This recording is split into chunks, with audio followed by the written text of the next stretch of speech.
Hey guys, this is Topless Guru, and I'm back with another video.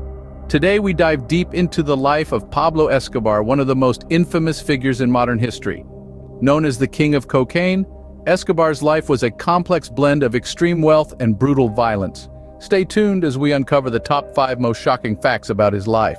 You won't believe what made number 1 on our list.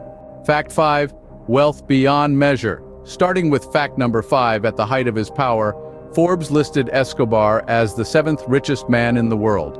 For comparison, Warren Buffett is currently ranked 6th richest man in the world.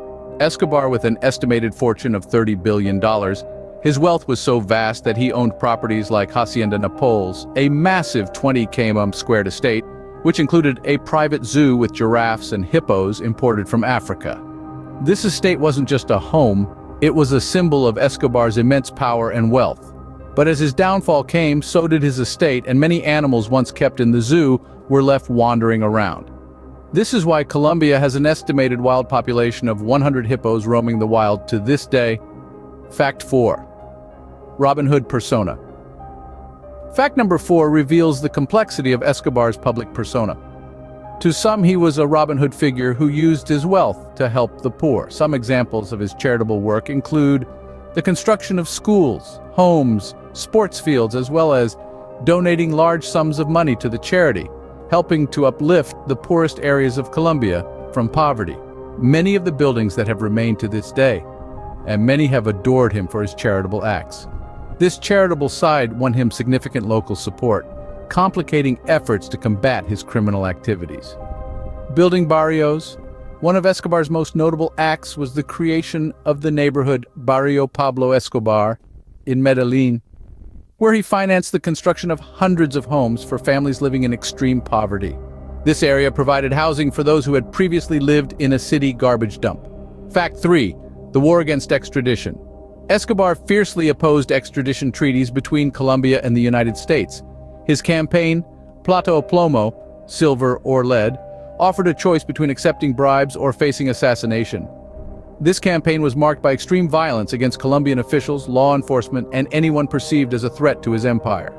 One of the most notable examples is the assassination of Rodrigo Lara Bonilla. The Colombian Minister of Justice was assassinated on April 30, 1984, by gunmen on a motorcycle in Bogotá.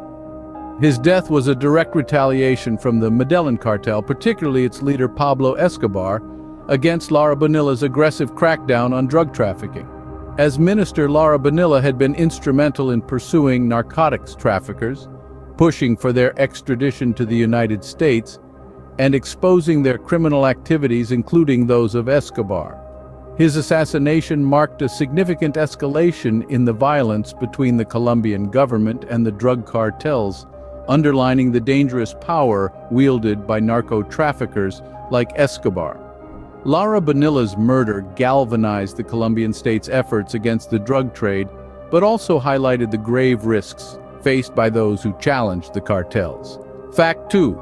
La Catedral, a luxurious prison. For fact number 2, after surrendering to authorities, Escobar was confined to La Catedral, a prison that was designed by himself. Something that is completely unheard of in today's age. It included a soccer field, a bar, a jacuzzi, and even a nightclub. Doesn't really sound like a bad place to be in, right? He even invited the Colombian soccer national team to play at his pitch, showcasing his immense power and influence. Ironically, Escobar continued to operate his cartel from within these walls until his escape in 1992. Fact 1. Legacy of violence. The number 1 fact is the most tragic. Escobar's order to bomb Avianca Flight 203 in 1989, which killed all 107 on board, is to this day the second most tragic air flight in Colombia's history. Highlighting the extreme lengths he went to maintain his power, Pablo's main objectives being to assassinate Cesar Gaviria, a presidential candidate. Fortunately, he had been warned by DEA agents to not board the flight last minute. This single warning had saved his life, but not the life of all the 107 innocent people who had perished in the flight. This act of terror starkly illustrates the deadly impact of Escobar's reign and his countless acts of violence that have an effect on Colombia to this day. Pablo Escobar remains a controversial figure, to some a ruthless criminal and to others a benefactor. His life story is a grim testament to the far-reaching consequences of the global drug trade.